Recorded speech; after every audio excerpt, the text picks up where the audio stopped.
Selamat pagi dan salam sejahtera untuk kita semua.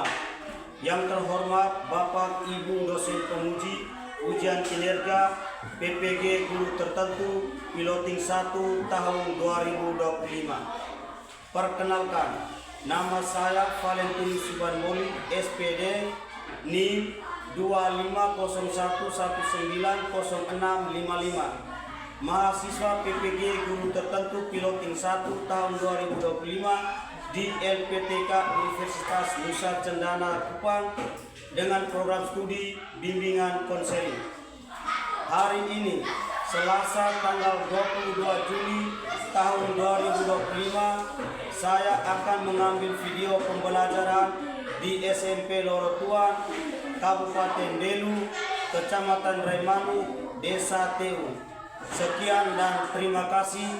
Selamat menyaksikan. Siap.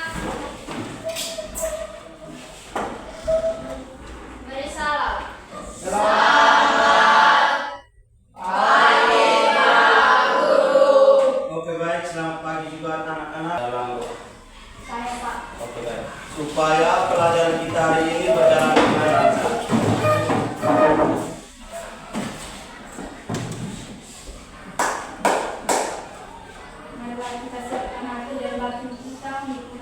lancar. Dalam nama Bapa, Oke Pak, absen ya? Katarine. hadir Pak. Melania, Hadir Pak. apa kabar kalian semua? Baik. Pak juga baik. Ice breaking dulu. Salah satu pimpin kita menyambut. Oke Pak, silakan.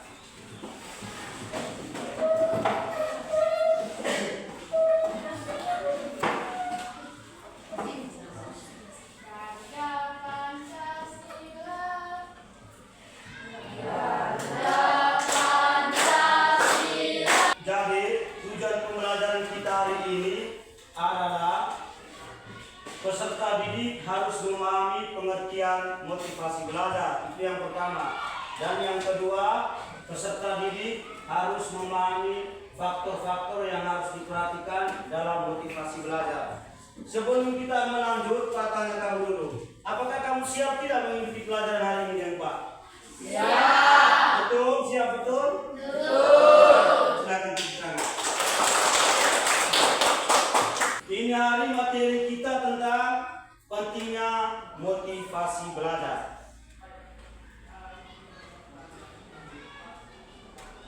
Pak mungkin jelaskan secara garis besar pentingnya motivasi belajar. Motivasi belajar itu adalah, jadi sekarang Pak tanya, motivasi itu seperti apa? Motivasi adalah daya penggerak atau pendorong untuk melakukan sesuatu pekerjaan yang bisa berasal dari dalam diri dan juga dari luar. Sedangkan belajar itu seperti apa? Coba mungkin saudara bisa. Belajar merupakan suatu proses usaha yang dilakukan oleh individu untuk memperoleh suatu bahan tingkah laku yang baru secara umum. Ya, ada dua ilustrasi. Ilustrasi pertama,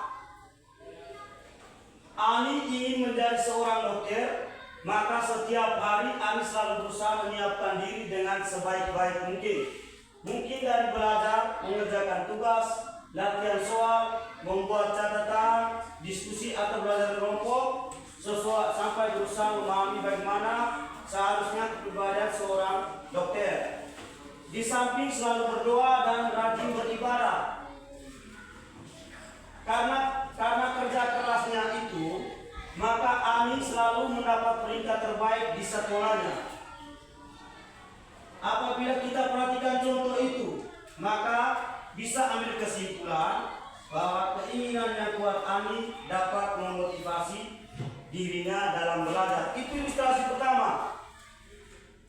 Yang berikut, ilustrasi yang kedua.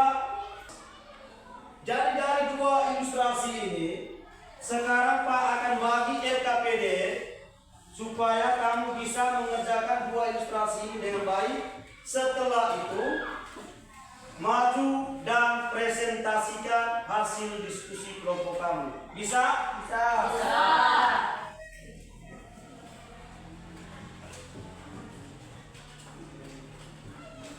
Kelompok 1, kelompok 2, dan kelompok 3. Siapa yang huruf bagus bisa tulis.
Bisa?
1,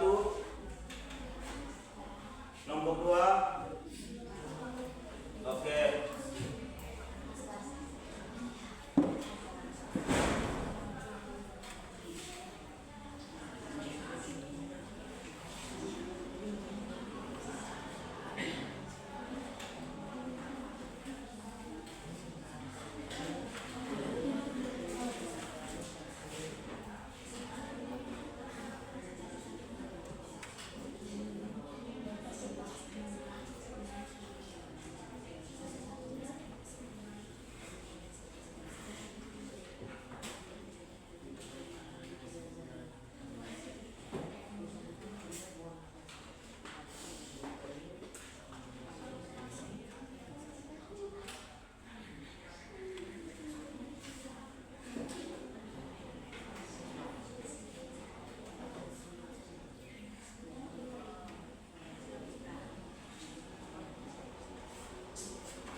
Oke, baik, sudah. Kelompok 1 sudah. Kelompok 2. Kelompok 3. Oke, tunggu sebentar.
Kelompok 1 sudah. Kelompok 2. Kelompok 3. Sudah. Oke, baik. Sekarang masing-masing kelompok nanti Pak tentukan kelompok mana yang duluan untuk maju presentasi hasil. Diskusi. Oke baik. Yang pertama kelompok 3 yang di luar.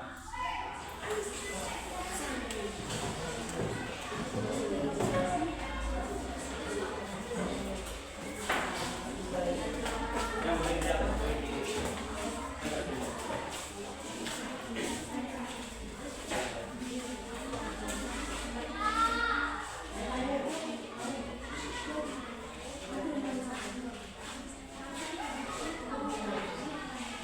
Jangan.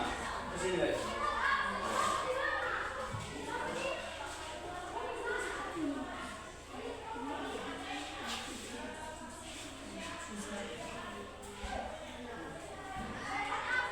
Selamat pagi Pak Guru dan teman-teman.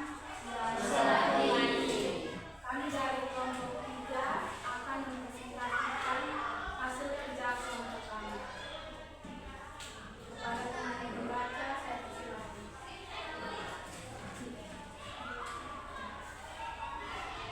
Ani ingin menjadi seorang dokter, maka setiap hari Ani selalu berusaha menyiapkan diri dengan sebaik-baiknya, mulai dari belajar, mengerjakan tugas-tugas, latihan soal, membuat catatan, diskusi, atau belajar kelompok, sampai berusaha memahami bagaimana seharusnya berkepribadian sebagai seorang dokter.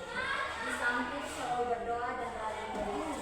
Karena kerja kerasnya itu, maka Ani selalu mendapat peringatan terbaik sekolah. Pertanyaan, buatlah kesimpulan tentang jawab. Jadi Ani adalah seorang siswa yang rajin dalam belajar, mengerjakan tugas, membuat catatan dan latihan soal, diskusi atau belajar kelompok, serta tidak lupa beribadah.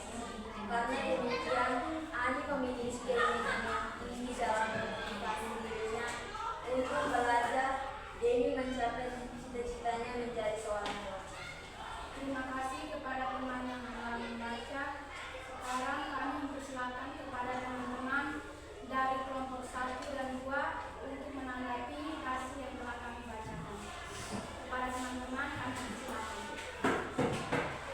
Saya dari kelompok 2 ingin bertanya, apakah Ani mempunyai motivasi dalam diri? Berikan alasannya. Terima kasih kepada teman dari kelompok 2 yang sudah memberikan pertanyaan kepada kelompok kami. Kami meminta 1 atau 2 menit untuk diskusi mengenai pertanyaan yang telah diberikan.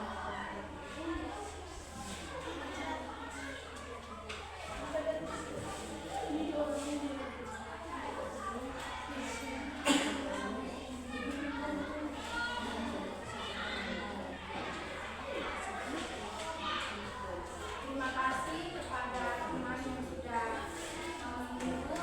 Sekarang kami akan menjawab pertanyaan yang telah diberikan. Ya, karena Ani mempunyai cita-cita menjadi dokter, maka dari itu Ani mempunyai motivasi dirinya dengan belajar.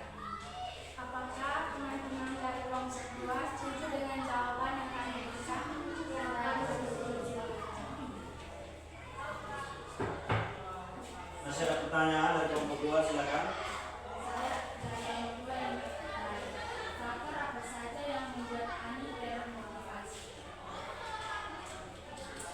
Kami meminta beberapa waktu lagi untuk berdiskusi tentang pertanyaan tersebut.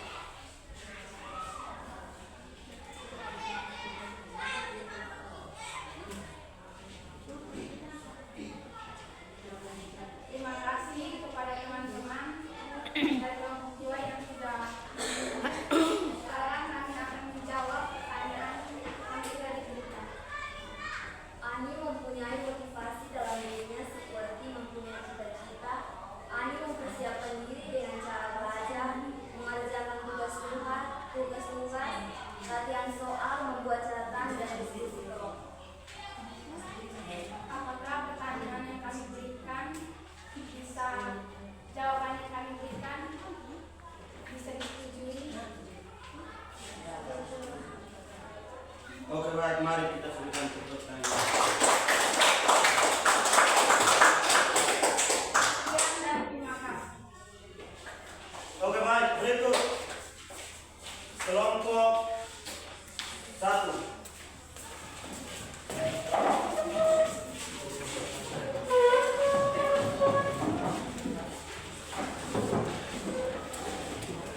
Terima kasih atas waktu yang diberikan kepada saya untuk membaca hasil pertanyaan. Buat kesimpulan tentang Rudi Jawa. Kesimpulan kami tentang Rudi yaitu Rudi adalah anak yang menjadi satu-satunya harapan orang tuanya untuk membantu ekonomi keluarga. Namun karena Rudi mempunyai pandangan yang berbeda dengan orang tuanya, dia lebih memiliki untuk bermain dengan teman-temannya sampai larut malam sehingga paginya malas untuk pergi ke sekolah. Demikian hasil presentasi kami. Jika dari kelompok lain yang ingin bertanya, kami persilakan. Saya dari kelompok 3 ingin bertanya. Faktor apa saja yang tidak mendukung motivasi Rudi? Terima kasih kepada kelompok 3 yang sudah memberikan pertanyaan kepada kelompok kami. Kami mohon berikan kami sedikit waktu untuk berdiskusi.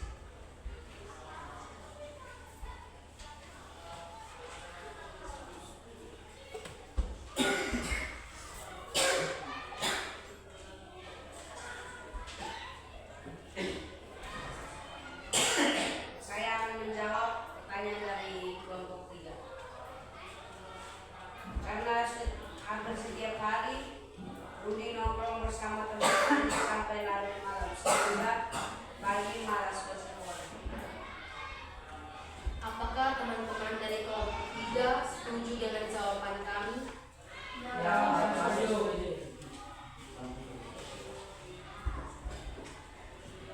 Demikian dari hasil presentasi kami. Terima kasih. Jadi dari situ Pak ambil kesimpulan. Jadi motivasi itu ada beberapa jenis, seperti yang kita lihat dari Rudi dan Ani. Jadi motivasi yang pertama itu dilihat dari motif dasar bentuknya. Itu ada dua motif, motif bawaan dan motif pelajaran atau dipelajari. Bawaan itu motif dibawa sejak lahir, dan motif yang dipelajari itu motif yang timbul karena kita ingin tahu, ingin belajar. Jadi motif pelajaran itu seperti itu. Berikut motivasi jasmani dan rohani. Motivasi jasmani itu seperti rileks, insting otomatis, nafas dan sebagainya. Contohnya nafas, kita tarik nafas dalam-dalam, batas kita kasih keluar. Nah itu jasmani. Sedangkan rohani, kemauan atau minat mau pergi gereja tidak, tergantung dari kita. Itu merupakan rohani. Yang berikut motivasi intrinsik dan motivasi ekstrinsik. Jadi antara dua motivasi intrinsik dan ekstrinsik ini terjadi pada ilustrasi tadi, Ani dan Rudi. Jadi seperti itu. Motivasi intrinsik itu ada di Ani juga, dan ekstrinsik juga ada di Ani. Kalau di Rudi juga sama, tidak ada kemauan, pergaulan dengan teman. Yang berikut bentuk-bentuk motivasi. Yang pertama memberi angka, hadiah, ujian, gerak tubuh, memberi tugas, ulangan, mengetahui hasil, dan hukuman. Yang pertama kita lihat angka. Angka itu ketika kita contoh satu atau ulangan atau hasil tugas, guru memberi nilai, itu merupakan angka, memberi nilai. Hadiah, ketika kita juara satu atau prestasi di sekolah dengan berbagai bakat dan minat kita masing-masing, kita mendapat hadiah dari sekolah. Pujian, pernah puji orang toh? Pernah puji kawan? Itu yang nama pujian. Yang berikut gerak tubuh. Gerak tubuh di sini artinya bahasa non-verbal, bahasa Indonesia. Gerak tubuh itu kita kasih kode, keluar sudah atau mau gimana, main mata, itu merupakan gerak tubuh. Memberi tugas, tidak lagi dengan sendirinya memberi ulangan mengetahui hasil dari angka tadi, sedangkan hukuman. Ada yang mempunyai nilai rendah pasti dapat hukuman dari orang tua atau guru. Jadi seperti itu bentuk motivasinya. Yang berikut ciri-ciri motivasi. Ciri-ciri motivasi itu tadi kita sudah lihat di Ani. Oh, dia punya ciri motivasinya seperti apa? Orang tuanya mendukung, dari dalam diri itu ada, niat belajar juga ada. Dan kalau ciri-ciri siswa yang tidak bermotivasi terjadi di rutin itu, keinginan malas tahu, tidak mau pergi sekolah, membantah orang tua dan lain. Oke. Berikut faktor yang mempengaruhi motivasi belajar. Yang pertama setiap usaha belajar perlu ditetapkan niat dan tujuan yang jelas. Dan yang kedua, merencanakan kegiatan belajar sebaik-baiknya. Dan yang ketiga, memahami setiap hambatan yang dihadapi dalam belajar. Berikut berdoa dan keberhasilan. Berikut selalu was diri dan mengembangkan kesadaran untuk lebih memahami diri. Berikut mau menerima masukan dari orang lain, memberi norma-norma tentang belajar yang baik, mempunyai rencana masa depan. Oke, sekian dari kesimpulan Pak antara ilustrasi Rudi dan Ani. Oke. Jadi sekarang pelajaran kita hari ini sampai di sini dulu. Nanti minggu depan baru kita ketemu lagi dengan materi yang berbeda dengan ini hari. Nanti kita minggu depan belajar tentang bullying. Bisa? Bisa. Oke, baik. Jadi Pak minta salah satu dari kamu memimpin kita dalam doa untuk menutup kegiatan pembelajaran kita hari ini.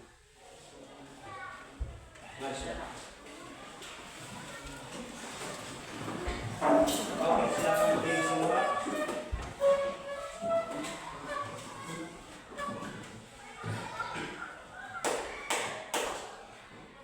Marilah kita semua siapkan hati dan batin kita untuk menghadap Tuhan dalam nama Bapa. Ya Tuhan, puji dan syukur kami aturkan ke depan hadirat-Mu karena begitu besar cinta dan kasih-Mu kepada kami, sehingga Engkau telah memberikan terang Roh Kudus-Mu kepada kami semua, sehingga kami telah belajar dengan baik. Semoga apa yang telah disampaikan dapat kami ingat dengan baik, dan semoga ini semua dapat menjadi motivasi bagi hidup kami dan menjadi masa depan kami. Ya Tuhan, bantulah kami agar menjadi anak yang baik, dan semoga kami dapat meraih masa depan kami. Semua ini kami sampaikan kepadamu dan perantaraan Kristus Tuhan kami. Amin. Dalam nama Bapa. Siap. Beri salam.